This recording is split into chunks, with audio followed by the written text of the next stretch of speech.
Qizlarjonlar, mana bizda yana yangiliklarimiz kelgan. Turli fasonlarda, 4 xil variantda kelgan. Shileflari ham bor. Yenglarini qarang, bunaqa asal chiroyliligini. Yenglarini yopib beramiz hijoblilarimizga. Hozir buni yana 3 xil variantlari bor ularga. Mana qizlar, hijobli qizlarga mos, ichidan kiysa ham, kiymasa ham bo'laveradigan. Yenglari ham yopiqqina, difri ham o'ta yo'q emas. Yo'qdilar, buni orqasini ko'ringlar. Mana orqalari ham yopiq, chiroyli turib beradi. Yo, yangi. Ashlimiz modaga chiqdi deb 4 xil 5 xil olib keldik mana. Ularni yengini qarang, chiroyliligini qarang.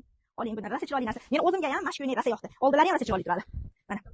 Bo'ladi, rosa chiroyli narsa. Endi bu 4-inchisi mana. Bunimizda shilef uzun bo'lgani uchun olmadim, lekin rosa chiroyli narsa. Qizlar, qaranglar, sizlarga yana bitta yangilik eng zo'ri. Paranjini olyapsizlar, atiy olyapsizlar. Mana buni paranjilari o'zi bilan qarang, shunaqangi chiroyli paranjilar. Yana bu ham bir xil emas, bu ham 4 xil fasonda kelgan.